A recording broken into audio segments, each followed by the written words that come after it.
Commercial cylinder ధర ఒక్కసారిగా 1000 రూపాయలు పెరిగి 3400కు చేరింది. ఇక బ్లాక్ లో అయితే ఏకంగా 5-6000కు పైనే ఉంది.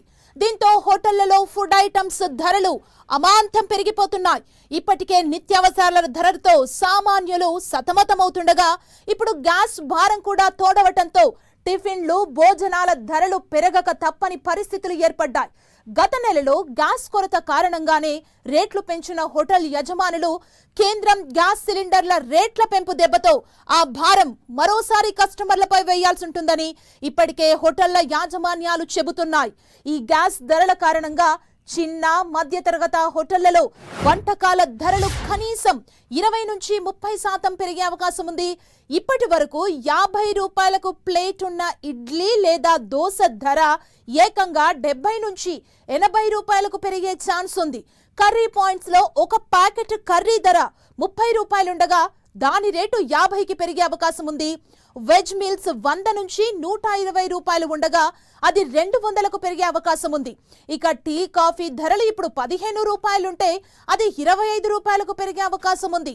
ఇక బిర్యానీ సాధారణ హోటల్స్ లో సింగిల్ బిర్యానీ 150 రూపాయలుంటే ఏకంగా 250కి పెరిగే అవకాశం ఉంది. గ్యాస్ ధరల ఎఫెక్ట్ తో విద్యా సంస్థలు, ఆఫీస్ క్యాంటీన్లు, పీజీ హాస్టళ్లలో మెస్ ఛార్జీలు పెరగనున్నాయి. గ్యాస్ ధర ఎఫెక్ట్ తో ఎక్కువ సేపు ఉడికించే ఫుడ్ ఐటమ్స్ ని కొన్ని హోటళ్లు తమ మెనూ నుంచి తొలగిస్తున్నారు.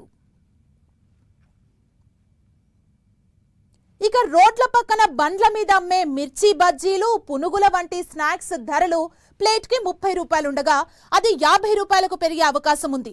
మసాలా తయారీ, ఆహార శుద్ధి పరిశ్రమలలో కమర్షియల్ గ్యాస్ వాడటం వల్ల ప్యాక్ చేసిన ఆహార పదార్థాల ధరలు కూడా పెరగనున్నాయి.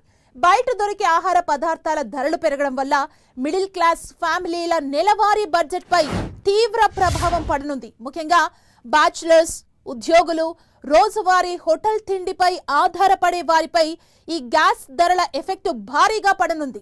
కమర్షియల్ సిలిండర్ ధరలు భారీగా పెరగటంతో పెరిగిన ఖర్చుల భారాన్ని తట్టుకునేందుకు మెనూ ధరల్ని 10% వరకు పెంచాలని ఇప్పటికే ఏపీ స్టార్ హోటళ్ల అసోసియేషన్ నిర్ణయించింది. ఈ నిర్ణయం త్వరలోనే అమల్లోకొచ్చే అవకాశం ఉంది.